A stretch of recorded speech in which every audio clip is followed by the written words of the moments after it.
যিসকলে নিৰন্তৰ কাম কৰিছে, সাৱধান হৈ আছে আৰু সাৱধানতাৰ মাজেৰে নিজৰ কৰ্তব্য নিষ্ঠা দেখুৱাইছে, তেওঁলোকক কোভিড হোৱা নাই, হৈছে যদিও মাইল আৰু একেবাৰে চিম্পটমেটিক নন চিম্পটমেটিক লেভেলতে তেওঁলোক হাতৰ পৰা ওলাই গুচি আহিছে।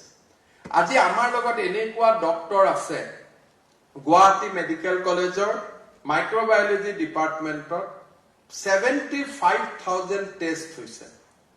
2 গৰাকী অধ্যাপিকা যাৰ কোভিডৰ দায়িত্ব আছিলে এই টেষ্ট কৰা, 2 গৰাকীৰে কোভিড হ'ল, হস্পিটেলত থাকিলে 14 দিন হৈ গ'ল। যোৱা কালিৰ পৰা কৈছে ছাৰ আমি আকৌ কোভিডতে কাম কৰিম, আকৌ তেওঁলোকে দায়িত্বও হাতত তুলি লৈছে। আজি এটা নতুনকৈ বহুত মানুহে কয় যে হিমন্ত বিশ্ব শৰ্মা স্বাস্থ্যমন্ত্ৰী কামটো কৰিবই লাগিব, ডেফিনেটলি কামটো কৰিবই লাগিব। কাম 2 ধৰণে কৰিব পাৰি, কাম ফাঁকি দিও কৰিব পাৰি। এজন ডক্টৰে ভিডিঅ'টো পেচেণ্ট চাব পাৰে, নিজে গৈও পেচেণ্ট চাব পাৰে। এজন মন্ত্ৰী মই অফিচত বহি ফাইলৰ কাম কৰি মাজে মাজে প্ৰেছক মাতি মাজে মাজে দূৰৰ পৰা হস্পিটেল কেইখন চাইও কাম কৰিব পাৰো, আৰু কাম কৰিম বুলিও কাম কৰিব পাৰো। 2টা ধৰণৰ কামৰটো কোনে কি কাম কৰিছে। আজি মই যদি কওঁ যে ডক্টৰ এওঁ কাম কৰিবই লাগিব, কাম কৰিছো নে নাই কৰা তাৰ প্ৰমাণটো কোনে দিব? প্ৰেছক্ৰিপশ্যনখন মই লিখিছো, কিন্তু প্ৰেছক্ৰিপশ্যনখন লিখোতে মই মনৰ পৰা চাই প্ৰেছক্ৰিপশ্যন লিখিছো নে বেমাৰটোৰ কথা নুশুনাকৈ এনেই কিবা এটা লিখিবৰ কাৰণে লিখি পঠাই দিছো। কথাটো হৈছে যে দায়িত্ব আৰু কৰ্তব্য নিষ্ঠা পদবীৰ পৰা নাহে। কোনোবাই যদি ভাবে মই নাৰ্ছ কাৰণে মোক মাতি আনিছে, মোক ডক্টৰ কাৰণে মাতি আনিছো, মই কমিউনিটি হেল্থ অফিচাৰ কাৰণে, পোষ্টে কাকো কৰ্তব্য নিষ্ঠা নিশিকায়, পোষ্টে কাকো দায়িত্বৰ কথা নকয়। কিন্তু যেতিয়া আমি ভাবিম যে আজি কোভিড কেয়াৰ চেণ্টাৰত যিসকল চিকিৎসাধীন হৈ আছে তেওঁলোক মোৰ মা, তেওঁলোক মোৰ দেউতা, তেওঁলোক মোৰ ভাইটি, তেওঁলোক মোৰ ভণ্টি, অহাকালি ময়ো ইয়াতে আহি থাকিব পাৰো। গতিকে অসমত আমি কৰ্তব্য নিষ্ঠা আৰু দায়িত্ব জ্ঞানৰ এটা নতুন আমি উদাহৰণ নিৰ্মাণ কৰিম। সকলোৱে কাম কৰিব, সকলোৱে পেচেণ্টক চাব। তেতিয়াহ'লে সি হ'ল অন্তৰৰ ভিতৰৰ পৰা অহা কৰ্তব্যৰ আহ্বান। সেইটো পোষ্টেদি পোষ্টৰ হিচাপ নিকাচেদি সেইটো নোলায়। এই কথাখিনি মই এইকাৰণে কৈছো যে কালিৰ পৰা যেতিয়া আমি ডিউটিত যাম আমি পুৰা প্ৰটেকশ্যনত থাকিম। আমি পিপি কিট পিন্ধিম, গুগলছ পিন্ধিম, গগলছ পিন্ধিম, আমি হাত ধুম, চব কৰিম। কিন্তু ৰোগীসকলক আমি অস্পৃশ্য বুলি দূৰৰ পৰা যে ট্ৰিটমেণ্ট কৰা যিটো এটা নিয়ম সেইটো নকৰি ৰোগীসকলক ভাল কৰি আমি চাম। কিন্তু লগতে ডফিংটো ইমান ভাল কৰি আমি শিকি ল'ম যাতে কোনো কাৰণতে আমাৰ কৰোনা বেমাৰ হ'ব নোৱাৰে। মই আমাৰ যিসকল CHO নাৰ্ছ, আপোনালোক আজি বাইদেউ ইয়াত আহিছে, ডক্টৰ আহিছে, সকলোকে মই অনুৰোধ কৰিম যে ডনিং আৰু ডফিং, মই যোৱাবাৰ যোৰহাট মেডিকেল কলেজত 3 দিন আগতে মই ICUত গৈছিলো পিপি কিটত। গুৱাহাটীত মোক ডক্টৰে ডনিংখিনি আমাৰ ডক্টৰ হাজৰিকাহঁতে কৰাই দিছিলে। যোৰহাটত আইনাখন চাই মই নিজে কৰিছো, কাৰণ মই বুজি পাই গলো যে ক'ত টেপটো লগাই ৰাখিব লাগে, ক'ৰ পৰা ক'ত গেপ হ'ব। অৰ্থাৎ নিজকে নিজে মানুহে ইম্প্ৰুভ কৰিবৰ কাৰণে চেষ্টা কৰি থাকিব লাগে। প্ৰত্যেক দিনা যেতিয়া আমি ডফিং কৰিম, প্ৰত্যেক দিনাখন আমি চাব লাগিব যে মোৰ N95 মাস্কটো মাজে মাজে পৰি যায়, গতিকে ইয়াত 2টা মই টেপ লগাই থৈ দিওঁ নেকি যাতে মাস্কটো কোনো কাৰণতে নপৰে। পৰি যোৱাটো স্বাভাৱিক। আমাৰ গুৱাহাটী মেডিকেল কলেজৰ ছুপাৰিনটেণ্ডেণ্ট ডক্টৰ অভিজিৎ শৰ্মা, তেওঁ এটা পজিটিভ হৈ গুৱাহাটী মেডিকেল কলেজত আছে। তেওঁ কেনেকে হ'ল? তেওঁ আমাৰ মেডিকেলৰ ভিতৰত সোমালে, এজন ৰোগী MI হৈ পেলাই তেওঁ বাগৰি পৰিলে। এই ৰোগীজনক দাঙি উঠাব যাওঁতে N95 মাস্কটো পৰি গ'ল। এতিয়া পৰা বুলি পৰা নাই, কিন্তু আমি যদি নিজে চাওঁ যে মাস্কটো মোৰ ফিট হোৱা নাই, গতিকে ডনিং কৰাৰ সময়ত দুইফালে যদি মই 2টা টেপ লগাই লৈছো যে কোনো কাৰণতে যাতে মই এইটো মোৰ নসৰে, সেইটো কয় সাৱধানতা। আৰু তাত কোনেও বেয়া নাপায়, কিন্তু ৰোগীজন দেখি দূৰে থকাটো সেইটো আটাইতকৈ অসাৱধানতা। কোনোবাই তাৰ মাজতে খুন্দা মাৰি থৈ উলিয়াই যাব, সেইটো কয় অসাৱধানতা। কিন্তু সাৱধান হোৱাটো জ্ঞানীৰ কাম, আৰু ভয়ত থকাটো কাপুৰুষ আৰু মূৰ্খৰ কাম। এই ডিফাৰেন্স দুটা আমি বুজি পাব লাগিব যে ভয় মানে কাপুৰুষ আৰু মূৰ্খ, সাৱধানতা মানে জ্ঞানী। সাৱধান মানুহকো কোনোবাই ভয়াতুৰ যেন ভাবে, সেইটো নহয়। ভয়াতুৰ হৈছে এটা নিগেটিভ কননোটেশ্যন আৰু সাৱধান হৈছে এটা পজিটিভ কননোটেশ্যন। আমাক সাৱধান হ'ব লাগিব, ডনিং প্ৰপাৰলি হ'ব লাগিব, ডফিং প্ৰপাৰলি হ'ব লাগিব, পিপি কিট কেইটা আমি য'ত ডিছপ'জেল কৰিব লাগে আমি তাত ডিছপ'জেল কৰিব লাগিব, আৰু সুন্দৰকৈ আমাৰ নিজৰ দায়িত্ব আমি পালন কৰি আমি উভতি আহিব লাগিব।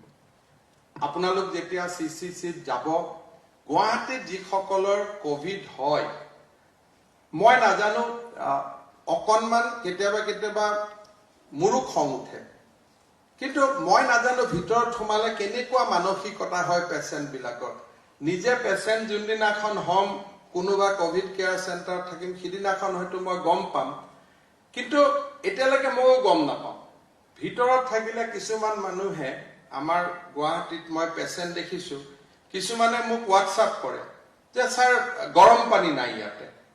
আজিৰ দিনত য'ত ডিপাৰ্টমেণ্টে 2জন ক্লিনিং ষ্টাফ বিচাৰি ওলোৱাটো কষ্ট, কোভিড কেয়াৰ চেণ্টাৰ চলাবৰ কাৰণে গোটেই অসমৰ কাৰণে পৰা আপোনালোকক মাতি লৈ আহিছো।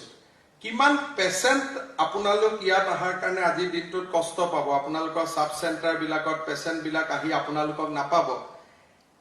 কিমান কষ্টত মেন পাৱাৰ এৰেঞ্জ কৰি থকা হৈছে, তাৰ মাজত ফটক কৰি হোৱাটছএপ আহিব, দাদা আপুনি কৈছে কি হৈছে, একো হোৱাই নাই অসমত, ইয়াতো গৰম পানী মই বিচাৰি পোৱা নাই। মই মাজে মাজে চিন্তা কৰো যে আমাৰ মেডিকেল কলেজৰ নৰ্মেল পেচেণ্টে কোনোদিনে গৰম পানী নাপায়। আমাৰ ডিষ্ট্ৰিক্ট হস্পিটেলত যেতিয়া কোনোবা পেচেণ্ট থাকে, কোনোবাই ডাক্তৰক গৰম পানী সোধে জানো? আজিলৈকেতো ক'তো নাই। ক'ত? আমাৰতো ইয়াত গৰম পানী চিষ্টেমে নাই। তাৰপিছত ক'ব খোৱা ভাল হোৱা নাই। আমাৰ মেডিকেলত যি আমি খোৱা দিওঁ, 35 টকা নে 50 টকা পাৰ ডে আমি গোটেই ৰাতিপুৱাৰ পৰা গধূলিলৈকে খুৱাওঁ। আমাৰ ইয়াত দুখীয়া দেশ, তেনেকেই আমি খুৱাওঁ। আমাৰ ইয়াতে মাছ মাংস ইয়াত যি আহে, মই নিজে দেখো যে কিমান অকণমান। যেতিয়া মই প্ৰথম হেল্থ মিনিষ্টাৰ হওঁ, 10 টকা নে 15 টকা আছিল। এতিয়া বঢ়াই কিমানলৈকে আনিলো? এতিয়া 100লৈকে আনিলো, ষ্টাৰ্টিং ফ্ৰম 15 ৰুপিজ। আমাৰ পেচেণ্টসকলে, মই মেডিকেলত ইমান দিন ঘূৰিছো, 2006ৰ পৰা ৰাতি 2টা বজাতো মই আহিছো, 1:30টাতো আহিছো, 5টাতো আহিছো। কোনো দিনে কোনো পেচেণ্টক মই সোধা নাই, কোৱা নাই, শুনি পোৱা নাই যে ছাৰ মোক গৰম পানী দিয়ক, ছাৰ মোৰ খোৱাটো ঠাণ্ডা হৈ গৈছে, ছাৰ মোৰ খোৱাটোত মাছ নাই, খোৱাটোত মোৰ মাংস নাই। এনেকুৱা ধৰণৰ কথা কিজানি আপোনালোকে এনেকুৱা পেচেণ্টক গোটেই সময়ত পোৱা নাই, আমিও পোৱা নাই। কিন্তু কোভিড হোৱাৰ লগে লগে কিবা কাৰণত মানসিকতাৰ পৰিৱৰ্তন হয়তো এনেকুৱা হ'ব পাৰে যে ভাল মানুহ ফিল নকৰে বেমাৰ হৈছে, গতিকে চৰকাৰেহে আনি আমাক জোৰ কৰি ৰাখিছে, গতিকে চৰকাৰে যদি আমাক আনি ৰাখিছে, আমাক ভাল কৰি খোৱা দিবই লাগিব। কিবা এটা মানসিক চিন্তাধাৰাৰ চিকাৰ হয়। কি হয় চিন্তা মই নাজানো, মই যোনদিনাখন থাকিম মই গম পাম, মই কাকো দুখ দিব নাযাওঁ। কিন্তু আমি সেই পৰিৱেশৰ লগতো সহবাস কৰি থাকিব লাগিব। কোনোবাই যদি কয় যে প্লেট এখন মোৰ খোৱা কম হৈছে, আপোনালোকে কোভিড কেয়াৰ চেণ্টাৰৰ ইনচাৰ্জৰ লগত লগ লাগি আৰু এখন প্লেট আনি দিব লাগিব। বা দিনত যদি প্লেটখন নাই, বোলে ঠিক আছে খুৰা, আপোনাৰ মই গম পাইছো আপুনি ঘৰত ভাত বেছিকৈ খায়, আমাৰ প্লেটখনত কম হৈছে, মই ইনচাৰ্জক কম ৰাতি যাতে আপোনাৰ প্লেটখনত অলপ ভাত বেছিকৈ দিয়ে। মেডিকেলত আপোনালোকে এনেকুৱা পেচেণ্ট নাপায়।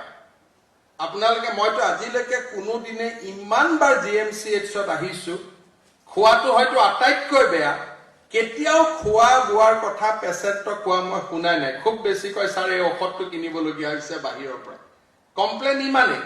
কিন্তু কোভিডৰ ক্ষেত্ৰত মই প্ৰথম দিনাৰ পৰা শুনি আছো গৰম পানী, খোৱাৰ প্লেট, এই ধৰণৰ বিভিন্ন প্ৰশ্ন। আৰু মানুহে নিজেও জানে যে মোৰ কোভিড নোহোৱালৈকে মই নিজেই কোভিডত ভয় খাই আছিলো। এতিয়া মোৰ কোভিড হৈছে, কোনে ক্লিনিং কৰিব আহিব? 40,000 টকা দৰমহা দিলেও আজিৰ দিনত আমি মানুহ নাপাওঁ যোনে ক্লিন কৰিব খোজে। বানপানীতো NGO যায় কাম কৰিবৰ কাৰণে, বানপানী সময়ত কিবা সময়ত স্বেচ্ছাসেৱকো যায়। কোভিডত কাম কৰা স্বেচ্ছাসেৱকো পোৱা নাযায় যে আমি কৰি দিম। তাৰমানে বেমাৰটো কণ্টেজিয়াছ কাৰণে মানুহে ভয় কৰে, মানুহে নাযায়। গতিকে লিমিটেড আৰু স্কেলিটন ষ্টাফত কাম কৰিবলগীয়া হ'বৰ কাৰণে আপোনালোকে মাজে মাজে মনত অলপ কষ্টও পাব যে ইমান কষ্ট হয় এইটো ডিউটি কৰি। কিন্তু পৰিৱেশে এনেকুৱা যে আমি সেই মানুহজনকো সন্তুষ্ট কৰিব লাগিব যিজনক অলপ অলপ আনৰিজনেবল যেন লাগে। কিন্তু যিদিনাখন আকৌ টেষ্টটো নিগেটিভ হৈ যায়, যিদিনাখন মই 2-3জন মানুহক ফলো কৰিছো, থাকোতে হস্পিটালৰ পৰা ফেচবুকত ইমান বেয়া বেয়াকৈ লিখে, গৰম পানী নাই, অমুক নাই, এখন কি কৰোনা নাটক হৈ আছে, চব লিখে। যদিনাখন মুক্তি পালে টেষ্টত নিগেটিভ হৈ গ'ল, ওলাই অহাৰ সময়ত আকৌ নেক্সট ইণ্টাৰভিউটো দিয়ে যে ইমান ভালকৈ ৰাখিলে মই ভবাই নাছিলো। এইটো হয়তো এটা মানসিকতা হ'ব পাৰে, আমি নিজে এক্সপিৰিয়েঞ্চ নকৰালৈকে তাৰ ওপৰত আমি কমেণ্ট দিব নোৱাৰো। কাৰণ মই নন চিম্পটমেটিক মানুহ, মোক হস্পিটালত ৰাখি থৈছে জোৰ কৰি, মানুহে হয়তো ভাবিব পাৰে যে এইটোতো মোক এৰেষ্টে কৰি থৈ দিছে এক প্ৰকাৰ, গতিকে মোক চাবই লাগিব চৰকাৰে, হয়তো তেনেকুৱাও মনত ধাৰণা হ'ব পাৰে। আৰু বা আনহাতে বহুতে হয়তো চৰকাৰী হস্পিটাল আজি ইমান দিন দেখাই নাছিলে, সদায় নাৰ্ছিং হোমতে যায়। চৰকাৰী হস্পিটালত যে নাৰ্ছিং হোমত 3জন পেচেণ্টৰ বিপৰীতে এজন নাৰ্ছ থাকে, আমাৰ যে 20টা 50টা পেচেণ্টৰ বিপৰীতে এজন নাৰ্ছ থাকে। চৰকাৰী হস্পিটাল দেখা নোপোৱা মানুহেও প্ৰথমবাৰ চৰকাৰৰ অতিথি হোৱাৰ কাৰণেও হয়তো অলপ বুজাত অসুবিধাও হৈছে। কিন্তু আকৌ যিসকলক প্ৰাইভেটত পঠাইছো, প্ৰাইভেটত পঠোৱা মানুহসকলে আকৌ কমপ্লেইন কৰি আছে যে পাৰ ডে 50,000 লৈছে, পাৰ ডে 2 লাখ লৈছে। ইয়াত গভৰ্ণমেণ্টত আমি সম্পূৰ্ণ বিনামূলীয়াকৈ কৰিছো, গতিকে মানুহে কৈছে সেৱাৰ অভাৱ হৈছে। নাৰ্ছিং হোমত হয়তো ভাল যত্ন লৈছে, মানুহে কৈছে টকা বেছি লৈছে। তাৰমানে কৰবাত নহয় কৰবাত মিক্স মেটছ এটা থাকি যায়। কিন্তু আচাৰ আৰু ব্যৱহাৰ আমি ভিতৰত থকা মানুহসকলে পেচেণ্টৰ লগত ভাল কথা পাতি, কোনোবাই খং উঠিলেও অলপ তেওঁক সঁচা কথাবোৰ বুজাই দি, তেওঁক অলপ মৰম কৰি আমি সমস্যাবোৰ সমাধান কৰিব পাৰো। সেইকাৰণে মই আপোনালোকক অনুৰোধ কৰিম যে পেচেণ্টসকলৰ লগত সন্মুখত গৈ ভাল কৰি কথা পাতি আমি মানুহখিনিৰ মনত অলপ যি তেওঁলোকৰ মনত ক্ষোভ আছে, খং আছে, বেদনা আছে, চিন্তা আছে, সেইখিনি দূৰী কৰাটো আমি আমাৰ দায়িত্ব বুলি গ্ৰহণ কৰিব লাগিব। বহুত মানুহৰ এটা সমস্যা হয়, মই দেখিছো যে ডাক্তৰ নাৰ্ছ আহাই নাই। পিপি কিটত থকা কাৰণে কোনজন ক্লিনাৰ, কোনজন ডাক্তৰ, কোনগৰাকী নাৰ্ছ মানুহজনে বুজি নাপায়। যেতিয়া ক'ব ডাক্তৰ আহাই নাই, চিষ্টাৰ গৰাকীয়ে ক'ব লাগিব যে অলপ আগতে দেখোন আহি গ'ল, তেওঁৱেতো ডক্তৰ আছিলে। যদি সঁচাই ডক্তৰ আছিলে, মানুহৰ ভুল ধাৰণাবিলাক আমি ভাঙি ভাঙি গৈ থাকিব লাগে। মোক বহুত মানুহে কয় যে 10 দিন হস্পিটালত থাকিলো, কোনো ঔষধেই নিদিলে। এটা কৰোনাৰ ঔষধ দিবৰ কাৰণে এতিয়াতো ৰিচাৰ্চ চলিহে আছে, গোটেই পৃথিৱীতে কৰোনাৰ ঔষধ ওলোৱা নাই। এতিয়া আমি ক'ৰ পৰা কৰোনাৰ ঔষধ আনি দিম, আপোনালোকে নিজে ভাবকচোন। কিন্তু মানুহে এনেকুৱা ভাবে যে হস্পিটালত গৈছো ঔষধ দিব লাগে। আচলতে ঔষধ নোখোৱাকৈ পাৰ হৈ আহিব পাৰিলে আমাৰ কাৰণে বেছি ভাল। তাৰমানে আমি বডিটো কষ্ট নিদিলো। এই যিবিলাক ডক্টৰ বসন্ত হাজৰিকাই ঔষধৰ নাম ক'লে, বিগিন কিহেদি হৈছে? ষ্টেৰইড। এইটো দিয়াটো ভাল কথা নেকি বডিত, কওকচোন? আমি যদি দিব লাগে মানুহক ঔষধ, আমি কি দিব লাগিব? 6 mg ডেক্সামিথাছন টেবলেট। এইটো কি ভাল বস্তু নেকি আপোনালোকে কওকচোন? আমি যদি দিবই লাগে, কি দিব লাগিব? এজিথ্ৰমাইচিন দিব লাগিব। এন্টিবায়টিক ভাল বস্তু নেকি? আমিতো এইবিলাক দিয়াৰ কোনো কথা নাই, আৰু দিয়া উচিতো নহয়। কিন্তু হস্পিটালত থাকিলে মানুহে ঔষধ বিচাৰে। সেইকাৰণে আমি হস্পিটালত সোমাওতে পেকেটত vitamin C, vitamin D, zinc, কিছুমান প্ৰফেলেক্সিছ তেওঁক আমি দি দিম। আপোনালোকে ভিতৰত গৈ সেইখিনিকে অলপ যত্ন কৰি, যে ঔষধটো খালে নে খুৰা দিছিলে ৰাতিপুৱা, বা আপোনাক এডমিশ্যনৰ সময়ত ঔষধটো দিছিলে খালে নে নাই, অলপ মানুহজনক এংগেজ কৰি আমি ৰাখিব লাগিব। এই ব্যৱহাৰৰ ওপৰত গৈ বিশেষকৈ CHO আৰু নাৰ্ছখিনিৰ আমাৰ এটা ডাঙৰ দায়িত্ব আছে। কি এইখিনি ক'লো মই আচাৰ ব্যৱহাৰৰ ওপৰত, কিন্তু আটাইতকৈ ডাঙৰ কথা হৈছে যে COVID is not fun, COVID fun নহয়। আজি গুৱাহাটীত মাজতে খুব হুলস্থুল হ'ল যে ICMৰে কোৱাৰ পিছতো হিমন্ত বিশ্ব শৰ্মাই কিয় হোম কোৱাৰেণ্টাইন নিদিয়ে। মানুহৰ মনত এনেকুৱা কিছুমান মানুহে ধাৰণা সোমাই দিলে যে কিবা হস্পিটাললৈকে আনিলে বোলে কিবা আমি টকা পাওঁ পাৰ পেচেণ্টৰ বিপৰীতে, সেইকাৰণে আমি হস্পিটালত মানুহ লৈ আহোঁ। এইটোতো আচৰিত, মইতো বুজি নোপোৱা হৈ গলো যে এইটো এটা কেনেকুৱা ধৰণৰ মানুহে কথা ক'ব পাৰে। বোলে হস্পিটালত আনিলে বোলে টকা পায় মানুহক, কিবা পাৰ পেচেণ্ট হিচাপত বোলে কোনোবা UNESCO WHO টকা দিয়ে। এনেকুৱা ধৰণৰ কথাও ফেচবুক ছচিয়েল মিডিয়াত ওলাই গ'ল। তা মই ভাবিলো ঠিক আছে, এইবিলাক কথা ওলাই থাকিলে আমাৰ মনত কষ্ট হয়, আমি কাম কৰিব নোৱাৰা হওঁ। আমি ক'লো যে ঠিক আছে, যোনে বিচাৰে হোম কোৱাৰেণ্টাইন ল'ব পাৰে। আজি কি হ'ল, পাণ্ডুত মোৰে সমষ্টিত এজন সদাশয় ব্যক্তিয়ে হোম কোৱাৰেণ্টাইন ল'লে। আজি 10 দিনৰ দিনা তেখেতৰ ঘৰতে মৃত্যু হ'ল। কিয় যে এই বস্তুটো এটা বহুত বেয়া শব্দ ওলাই গ'ল, চিম্পটমেটিক, নন চিম্পটমেটিক। চিম্পটমেটিক আৰু নন চিম্পটমেটিক কোনে ক'ব? এইটো এজন ৰোগী চিম্পটমেটিক হয় নে নন চিম্পটমেটিক হয়, সেই কথাটো চাৰ্টিফিকেট কৰা সদাশয় ব্যক্তিজন কোন? Who is this person? কাৰণ যিজন মানুহক আমি প্ৰথম দিনা হাঁহি মাতি থকা দেখো, হস্পিটালত 2 দিন পিছত সেই মানুহজনৰ মুখখন হেতা পৰা আৰম্ভ কৰে। 3 দিন পিছত 99ৰ অক্সিজেন গৈ 95 হৈ গৈ, 95ৰ অক্সিজেন গৈ 92 হয়। লাহে লাহে তেওঁ গৈ ICUত পায়গৈ। প্ৰথম দিনা ইয়াতে আমাৰ গুৱাহাটী মেডিকেল কলেজত পেইং কেবিনৰ পৰা মোক ফোন কৰে যে ছাৰ মই পেইং কেবিনত আছো, ঠিক ঠাক। বোলো ভাল কথা। 2 দিন পিছত সুপাৰিনটেণ্ডেণ্টে মোক ফোন কৰে যে ছাৰ পেচেণ্টজনক মেইন হস্পিটালত লৈ যাওঁ, আপুনি পেইং কেবিন দিছিলে, আপুনি এতিয়া বেয়া পাবৰ কাৰণে আপোনাক ক'লো।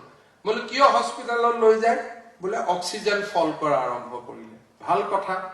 সিদিনাখন PPE কিট পিন্ধি মই হস্পিটালত ICUত সোমালো, পেচেণ্টজনক মই ICUত পালো।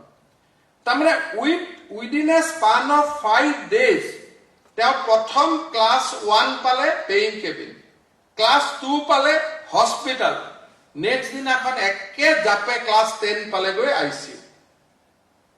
তাৰমানে চিম্পটমেটিক এনে নন চিম্পটমেটিক আফটাৰ ডিসচাৰ্জহে আমি গম পাওঁ যে পেচেণ্টজন চিম্পটমেটিক হৈ থাকিলে নে নন চিম্পটমেটিক হৈ থাকিলে। প্ৰথম দিনা কোনেও ক'ব নোৱাৰে। মাত্ৰ প্ৰথম দিনাৰ হেল্থ কণ্ডিশ্যনৰ ওপৰত জ্বৰ, কাহ, বুকুৰ বিষ, ডায়েৰিয়া লৈ আহিলে আমি হস্পিটালত থম, আৰু সুস্থ যেন লাগি থাকিলে আমি কোভিড কেয়াৰ চেণ্টাৰত থম। কিন্তু সুস্থ মানুহজনৰ ইনফেকশ্যনটো যদি ডে 1 হয়, তাৰমানে ডে 4লৈকে তেওঁ কমপ্লিকেটেড হ'ব, তেওঁৰ বেমাৰটো বাঢ়ি যাব, সুস্থ মানুহজন অসুস্থ হ'ব। সেই মুহূৰ্ততে তেওঁক আমি ট্ৰিটমেণ্ট কৰিব লাগিব। সেইকাৰণে আমি কৈছো যে প্ৰত্যেকজন পেচেণ্টৰ এটা নিৰ্দিষ্ট সময়ৰ মূৰে মূৰে অক্সিজেন সেচুৰেশন আৰু পালস আমি চাই থাকিব লাগিব। আপোনালোকৰ মই যিখিনি ব্যৱহাৰৰ কথা ক'লো, সেইখিনি এটা বেলেগ পাৰ্টত থাকি গ'ল। ক্লিনিক্যাল পাৰ্টত আপোনালোকৰ কাম হ'ল যে health status monitoring in every 4 hours। যদি আমি আঙুলিত থলো, পালস চালো, অক্সিজেন চালো, লিখি ৰাখিলো তেওঁৰ কাৰ্ডত যে 97/84, ভেৰি গুড।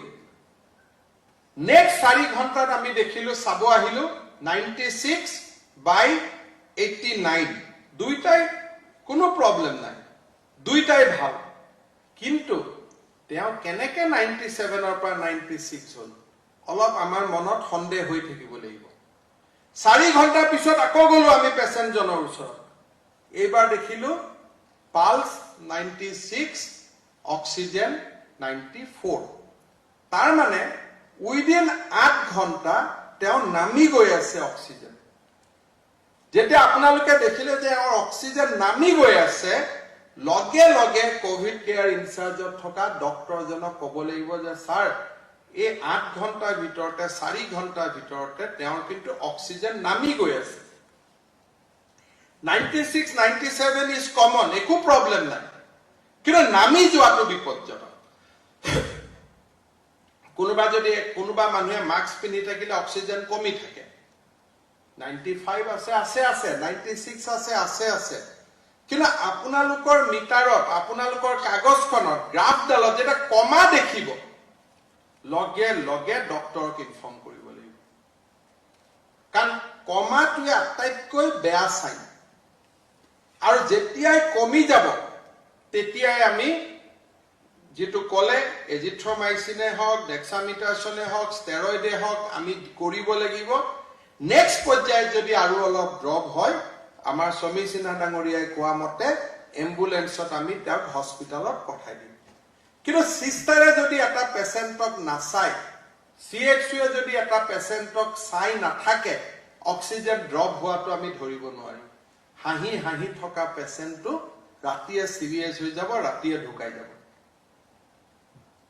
এই বেমাৰটো এনেকুৱা যেতিয়া ফল কৰি গৈ থাকিব সেইকাৰণে আপোনালোকৰ ক্লিনিক্যাল ডিউটিটো হ'ল যে ৰেগুলাৰ মেডিসিন খিনি দিয়াৰ উপৰিও তেওঁ যদি ডায়াবেটিক হয় খুৰা ডায়াবেটিছৰ মেডিসিনটো ললে নে নাই আমি দি থাকিব নালাগে নৰ্মেল দিনত আমি দি দিওগৈ কিন্তু তাক মনত পেলাই দিয়াটোৱে যথেষ্ট প্ৰেছাৰৰ ঔষধটো আপোনালোকে ৰাতিপুৱা ললে নে নাই আৰু নেক্সট পৰ্যায়ত অক্সিজেন মনিটৰিংটোত ফাঁকি কোনেও নিদিব মই বহুত মানে জাগাত মই দেখিছো ইন্ডিয়া অসমৰ বাহিৰত মই বহুত ষ্টেটৰ কথা শুনিছো যে মানুহজনক দূৰৰ পৰা চাই হাঁহি থকা দেখিলে নাৰ্ছজনী এটা অক্সিজেন লিখি থৈ গুচি আহে চাব বেয়া পায় কিন্তু যেতিয়া আমি পিপি কিটত আছো আমি ডফিং কৰিমেই গতিকে আমি ভাল কৰি অক্সিমিটাৰত চাই পেলাই আমি অক্সিজেনটো লিখা আৰু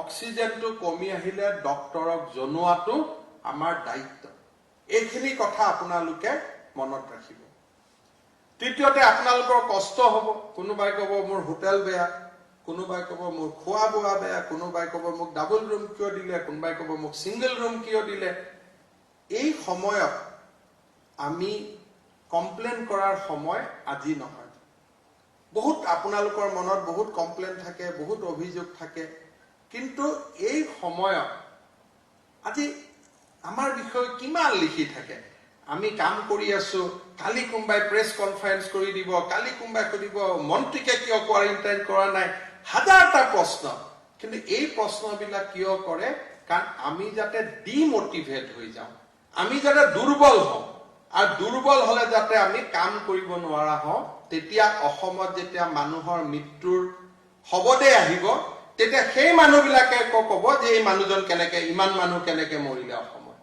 সো মানুহে ডিমোটিভেট কৰিব আপোনালোকক লগৰ মানুহবিলাকে ক'ব ফেসবুকত লিখি দিয়ক যদি খোৱা বেয়া হৈছে অমুক হৈছে কাক লিখিম কাৰ ওপৰত আমি কমপ্লেইন দিম আজিৰ দিনটো অসমত যদি বিয়া এখনত যেতিয়া 1000 মানুহ আমি মাতো খুৱাই বুৱাই ৰাখাটো কিমান কষ্টৰ কথা আপোনালোকে জানে আজি এই বিয়াখন আমি 16 মাৰ্চৰ পৰা পাতি আছো ডেইলি ৰাতিপুৱা ব্ৰেকফাষ্ট পাইছে নাই ডেইলি ৰাতিপুৱা লাঞ্চ পাইছে নে নাই পেশেন্টৰ লগতে বাকি মানুহখিনিৰ যিবিলাক ইমান ডাঙৰ ফোৰ্স এটা ক্লিনিং ষ্টাফৰ পৰা ANM GNM laboratory technician doctor intern post graduate consultant principal কিমান মানুহ আজি দিনটোত গুৱাহাটীত অকল 7000 5000 পেশেন্ট আৰু তেওঁলোকক চাবৰ কাৰণে নাই বুলিও 4000 মানুহে আজি গুৱাহাটীত ডাইৰেক্টলি ইনডাইৰেক্টলি কাম কৰি আছে আজিৰ দিনত কাক আমি কমপ্লেইন দিম মোৰে বহুত কমপ্লেইন মই হেলথ মিনিষ্টাৰ মোৰ দায়িত্ব 6 ঘণ্টা এবাৰ জনতা ভৱনত মাত দি আহিলে কাম কৰি হৈ গল মই কাম কৰিব লাগে 12 ঘণ্টা 16 ঘণ্টা 18 ঘণ্টা তাৰ পিছত মোবাইলটো খুলিলে ভাল কথা বাদ দিব গালি বেছি শুনিব লাগিব মই গৰম পানী পোৱা নাই মই মুখ পোৱা নাই ৰাতি শুব গৈছো মাত্ৰ লগে লগে কোনবাই ক'ব যে মোৰ পেশেন্টক চোৱা নাই এই মাত্ৰ দেউতাই ফোন কৰিছে অক্সিজেন দেউতাৰ কমি আহি আছে আকৌ ডক্টৰক ফোন কৰক মই ফোন কৰাৰ লগে লগে ডক্টৰজনৰ খং উঠে যে সাৰে আৰু মই জাস্ট কাপোৰজোৰ ফলাইছিলো আকৌ ফোন আহিলেনে আকৌ সেই ডক্টৰজনে জুনিয়ৰজনক ফোন কৰিব জুনিয়ৰজনে ক'ব আকৌ কোৰ পৰা কমপ্লেইন আহিলে দিনে ৰাতিয়ে কাম কৰি আছো আকৌ এই মন্ত্ৰীডালে ৰাতিখন আকৌ কোৰ পৰা কমপ্লেইন পঠাই দিলে তাৰ মানে আমি কোনো আজি শান্তিৰ অৱস্থাত নাই we are not in peace location আজি যদি চাইনা আৰু ইণ্ডিয়াৰ যদি ভগৱানে নকৰক কিবা সংঘাত হয় সৈনিকজনে বন্দুক বাৰুদ চলাব না মই খোৱা ভাল পাইছো নে নাই মোৰ কাপোৰ পাইছো নে নাই মোৰ থাকা জায়গাটো ভাল হৈছে নাই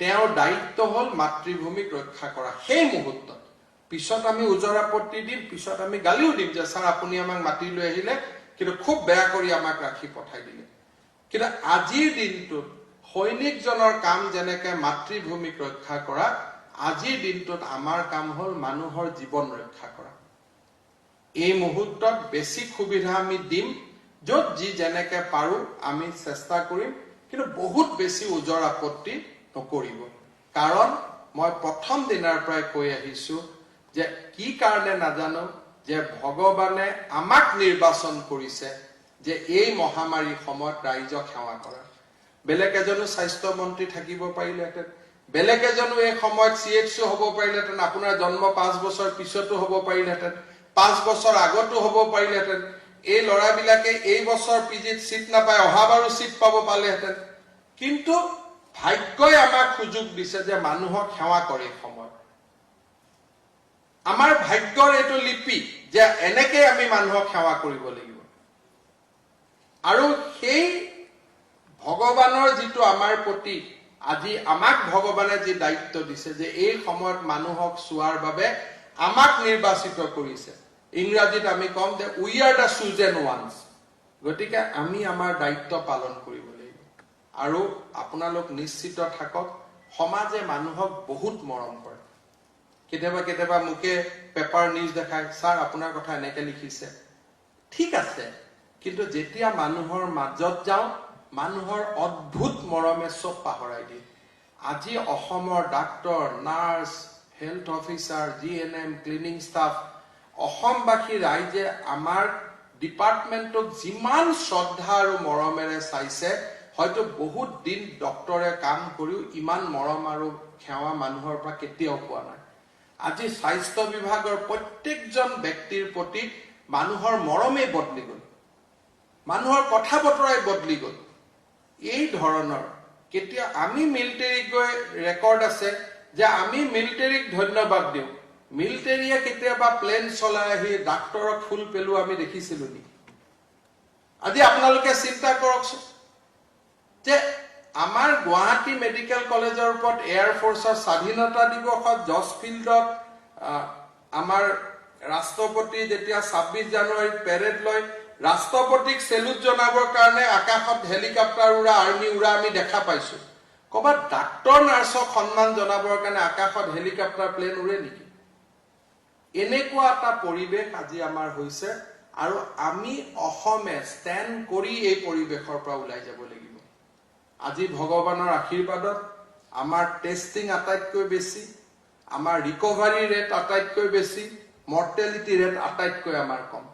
আমি নকওঁ যে there is something কম আসাম মডেল বাট এইটো কথা ঠিক মই অন্তৰৰ পৰা বিশ্বাস কৰো যে এই মহামাৰী যেতিয়া শেষ হ'ব ভাৰতৰ ৰাইজে বুজিব যে অসম নামৰ এখন প্ৰদেশ আছে ইয়াত অকল আন্দোলনে নহয় ইয়াত বহুত মানৱতাৰ বহুত ডাঙৰ সেৱা এখন প্ৰদেশৰ পৰা হয় যিদিনাখন আমি ইয়াৰ পৰা ওলাই যাম পেণ্ডেমিক আজি শেষ হ'ল সবে আমি ভ্যাকচিন পাম সিদিনাখন যেতিয়া আমি আমাৰ ৰেকৰ্ড চাম যে পাৰ মিলিয়ন টেষ্টত অসম কেই নম্বৰত 1ৰ পৰা 5ৰ ভিতৰত মৰ্টেলিটিত অসম ক'ত আছে আটাইতকৈ তলত আছে 1ৰ পৰা 5ৰ তলৰ পৰা আটাইতকৈ ৰিকভাৰী ৰেটত ক'ত আছে 1ৰ পৰা 5ৰ ভিতৰত আছে আমি তেনেকুৱা এটা সন্মানেৰে আৰু মানৱতাৰ জয় গানেৰে আমি এই মহামাৰীৰ পৰা ওলাই যাম কিমান দিন বুলি আমাৰ মনত প্ৰশ্ন হয় যে স্যাৰ 4 মাহ লাগি থাকিলো আৰু কিমান দিন লাহে লাহে ভাল দিনবিলাক আহিব আৰম্ভ হৈছে যোৱাকালি অক্সফৰ্ডৰ ভ্যাকচিন বহুত বেছি প্ৰমিজিং আছিলে ইমিউনিটি ডেভেলপ কৰিছে সাইড এফেক্ট নাই আৰু ফেজ 3 ট্ৰায়েলো তেওঁলোকে আগষ্টত কমপ্লিট কৰিব ইণ্ডিয়াৰ কোভ্যাক্সিন আৰু দুটা ইণ্ডিয়ান ভ্যাকচিনৰ কাম আৰম্ভ হৈছে ইন ক্লিনিক্যাল ফেজ 3 মই ভাবো মই বিজ্ঞানী নহয় ডক্টৰো নহয় বাট যিখিনি পঢ়া শুনা কৰি দেখো যে এক্স্যাক্টলি আজিৰ পৰা আৰু 2.5 মাহ আমি ইয়াৰ লগত ব্যস্ত থাকিব লাগিব 2.5 months. তাৰ পিছত এই মহামাৰীৰ পৰা আমি উলাই যাব পাৰিম। এনেকুৱা নহয় যে 2.5 মাহ আপোনালোক ঘৰত কেতিয়াও নাযাব, আপোনালোক ইয়াতে জেলত বন্দী হৈ থাকিব লাগিব, তেনেকুৱা নহয়। যাৰ য'ত অসুবিধা হয় আমি একমডেট কৰি গৈ থাকিম, আপোনালোক যাব, বেলেগক আমি লৈ আহিম, আমি তেনেকৈ চলি থাকিম, নিজৰ ভিতৰত আমি কষ্ট কৰি চলি থাকিম। কিন্তু আমি মানুহক এই সময়ত, বিপদৰ সময়ত আমি মানুহৰ লগত থিয় হৈ থাকিব লাগিব আৰু মানুহক আমি সেৱা কৰিব লাগিব। কালিৰ পৰা আপোনালোক ডিউটিত যাব, ক'ত কি ডিউটি দিছে ওজৰ আপত্তি বেছি নকৰিব, কাৰণ মই যিমান দূৰ জানো এই হলত যিমান মানুহ বহি আছে কৰবাত নহয় কৰবাত সবেই আমাৰ হাতেদি এপইণ্টমেণ্ট লেটাৰ পোৱা, কাৰণ 2006 পিছতে চাকৰি পোৱা মানুহ আমি ইয়াত বহি আছো। প্ৰথম চাকৰি লোৱাৰ দিনাখনো মই কৈছিলো যে স্বাস্থ্য বিভাগত যেতিয়া আমি কাম কৰো মানৱতাৰ কাম কৰিবৰ কাৰণে আমি ইয়াত নাম ভৰ্তি কৰো, বেলেগ ডিপাৰ্টমেণ্টৰ কথা বেলেগ। ওজৰ আপত্তি নাই, সকলোৱে ভাল কৰি কালিৰ পৰা কাম কৰিব। আৰু আগৰ বাইদেউসকলে কোনোবা আছে তেওঁলোকক মই কাকো এনেকে লগ পোৱা হোৱা নাই, এতিয়া মই মাতি মাতি আনি লগ পাম। বহুতে আপোনালোকক কয় দূৰৰ পৰা চালেও হ'ব, এনেকে কৰিলেও হ'ব, সেই কথাবিলাক একদম নুবুজিব। ভাল কৰি গৈ চেণ্টাৰ কেইটাত কাম কৰিব। খালি এটাই কথা কওঁ যে সতৰ্ক ব্যক্তিৰ মৃত্যু নাই। মোকে কিছুমান সাংবাদিকে সোধে, ছাৰ আপোনাৰ কিয় বেমাৰ হোৱা নাই? মই ভাবো যে ঠিক আছে কৰোনা শেষ হওক, এদিন কোনোবা ৰোগী এটাক সাৱটি দিম আৰু দি পেলাই সন্তুষ্ট কৰাব লাগিব যে দেহ মোৰো হৈ গল বুলি, তহঁতি ইমান ভাবি থাক মোৰ কিয় হোৱা নাই বুলি। সেইটো যেনেকে কেতিয়াবা সুবিধাটো দি দিম আৰু একেবাৰে জানো আৰু যে 29 তাৰিখে ভেকচিন আহিব, 21 তাৰিখ মানে কোনোবা এটা কৰোনা পেচেণ্টক সাৱটি ধৰিব লাগিব, ধৰি পেলাই ক'ব লাগিব হ'ল আৰু তোমালোকৰো মনৰ তৃপ্তিটো পূৰণ কৰি দিলো, ইমান ভাবি আছা তেতিয়া। কথাটো হল এনেকুৱা যে কিয় কৰোনা নহয়, যদি মাস্ক ব্যৱহাৰ কৰে, দূৰত থাকে আৰু ডাক্তৰ আৰু নাৰ্ছৰ কাৰণে যদি ডনিং আৰু ডফিং ক্লিয়াৰ থাকে, আমাৰ কাৰো কৰোনা হ'ব নোৱাৰে। গুৱাহাটী মেডিকেল কলেজত 1 মাহ আগলৈকে প্ৰতিদিনেই মানুহৰ ইনফেকশ্যন হয়। Doctor Achyut Baishya principal join কৰিলে, আমি ৰিচাৰ্চ কৰিলো যে ক'ৰ পৰানো এইটো হৈ আছে। আমি বেমাৰটো বুজি পালো যে ডফিং ৰুমৰ পৰা যেতিয়া ডফ কৰি ওলাই যায় সি মেইন হলটোৰ মাজেদি আকৌ খোজকাঢ়ি যায়। যিদিনাখনে আমি কথাটো বুজি পালো আমি চেঞ্জ কৰি দিলো। যোৱা এমাহতটো কাৰো হোৱা নাই ন অচ্যুতা? আমাৰ ইয়াততো হস্পিটেলৰ ডিউটি কৰা কাৰো হোৱা নাই। কোভিড ডিউটি কৰি থকা কোনো মানুহৰ হোৱা নাই। কোনোবা হ'ব পাৰে কাৰণ আজিকালি বহুত পেচেণ্টে আহে, পেচেণ্টক চাৰ্ভ কৰে, কিন্তু কৰোনা ডিউটি কৰা, কোভিড ডিউটি কৰা ডাক্তৰ নাৰ্ছৰ এতিয়া আমাৰ একেবাৰে হোৱা নাই। ডক্টৰ বসন্ত হাজৰিকা আজি 4 মাহ হৈ গল না, আপুনি প্ৰতিদিনেইতো ৱাৰ্ডত গৈ আছে, আপোনাৰ কিয় হোৱা নাই? মোক কালি সুধি আছিল কোনোবাই। আপোনাৰতো হ'ব লাগে মোতকৈ বেছি, কাৰণ আপুনি ডনিং ডফিংটো প্ৰপাৰলি কৰি আছে নহয় জানো? গতিকে এইজন ব্যক্তি বা আমাৰ ডক্টৰ শশাংক, ডক্টৰ বসন্ত হাজৰিকা, এওঁলোক যোৱা 4 মাহ সদায় ৱাৰ্ডৰ ভিতৰত গৈ আছে, আজিলৈকে হোৱা নাই। হয়তো কালি হৈ যাব পাৰে, মই কোৱাৰ দৰে যে মাস্কটো পৰি গল, অলপ দেৰি অসাৱধানতাৰ কাৰণেও কাবাৰ হৈ যাব পাৰে, সি ডাঙৰ কথা নহয়। কিন্তু যদি সাৱধান আৰু সতৰ্ক হৈ থাকো আমাৰ নহয়। সেইকাৰণে মই যদিও কৈছো যে ডিউটি ভাল কৰি কৰিম, চব কৰিম, কিন্তু এটা ৱাৰ্নিং মই দি পঠাব খুজিছো, কাকো বেমাৰী কৰাটো আমাৰ উদ্দেশ্য নহয়। ডনিং আৰু ডফিং এই দুটা কাম যাতে আমি খুব একাগ্ৰতাৰে কৰো। ডনিং কৰি থাকোতে কাৰো লগত যাতে কথা পাতি নাথাকো, চাম যে কৰবাত গেপ আছে নেকি। আৰু ডফিং কৰাৰ সময়তো আমি সুন্দৰভাৱে কাপোৰযোৰ নুখোলালৈকে আমি মাইণ্ডটো এটেনশ্যনৰ বাহিৰত ৰাখিব নালাগে। গ্লাভছ আমাৰ হাতত থাকিব, কেতিয়াবা খজুৱাব ইচ্ছা যাব, কেতিয়াবা অতৰ্কিতে হাতখন লাগি যাব।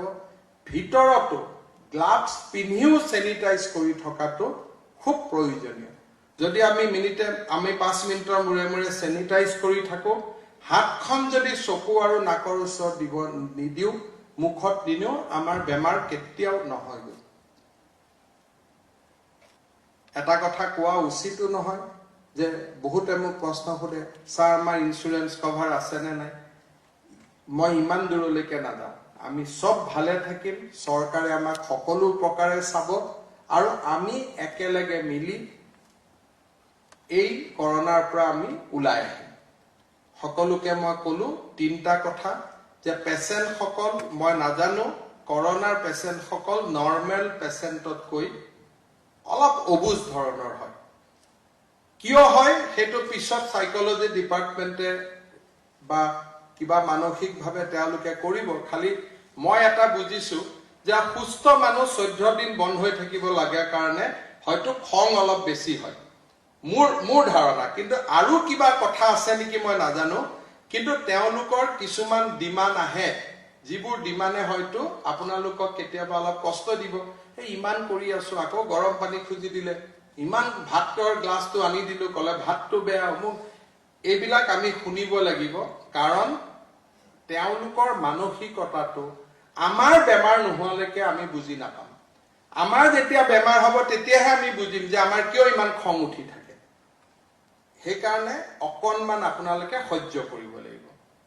2 নম্বৰ ক্লিনিক্যাল ডিউটিটো খুব ভাল কৰি পালন কৰিব লাগিব অক্সিজেন চোৱাৰ পৰা প্ৰেছাৰ চোৱাৰ পৰা থাৰ্মোমিটাৰত স্কেনিঙত আমি টেম্পাৰেচাৰ লিখাৰ পৰা ৰেকৰ্ড কিপিং 3 নম্বৰ ডনিং ডফিং খুব কেয়াৰফুলি কৰিব লাগিব আৰু 4 নম্বৰ আমাৰ অসুবিধা যি পাও আপোনালোকে দৃষ্টি আকৰ্ষণ কৰিব এমডি এনএক্সএমৰ আমি সব ঠিক কৰি দিম কিন্তু এটা কথা বুজিব যে এই বিয়াখন কাৰো বিয়া নহয় কোনো ইয়াত দৰা পক্ষ নাই কোনো ইয়াত কইনা পক্ষ নাই আমিয়ে দৰা আমিয়ে কইনা অৰ্থাৎ যি দুখ হৈছে আমাৰে হৈছে ভাল হৈছে যদি আমাৰে ভাল বেয়া হৈছে যদিও আমাৰ বেয়া আমাৰ নিজৰ ভিতৰৰ সমস্যা হিচাপে তাক সমাধান কৰিব লাগিব মই বা পিজুজ হাজৰিকা আমি গোটেইকেইটা চেণ্টাৰত প্ৰায়ে গৈ থাকো আমাৰ এমডি গৈ থাকে ডিৰেক্টৰ গৈ থাকে আপোনালোকে লগ কৰিও কব মোৰ হোৱাটছআপ নম্বৰো আপোনালোকে জানে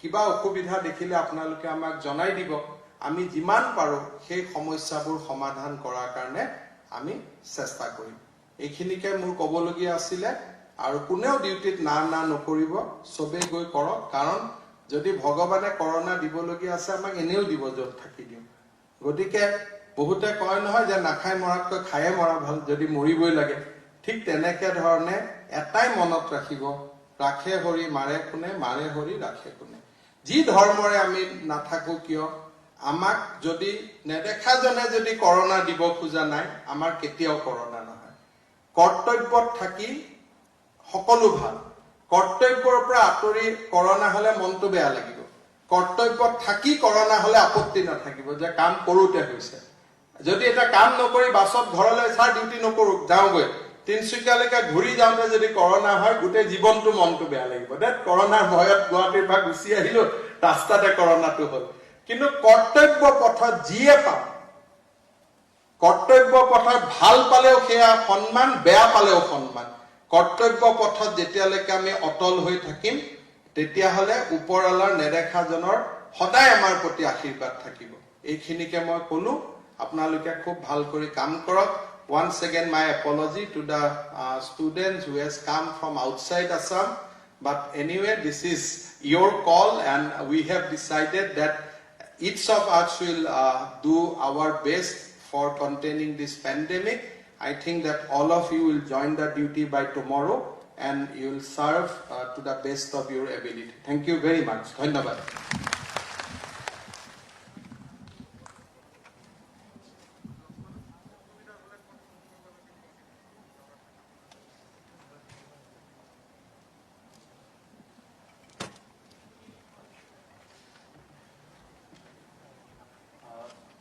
Good evening, sirs. All dear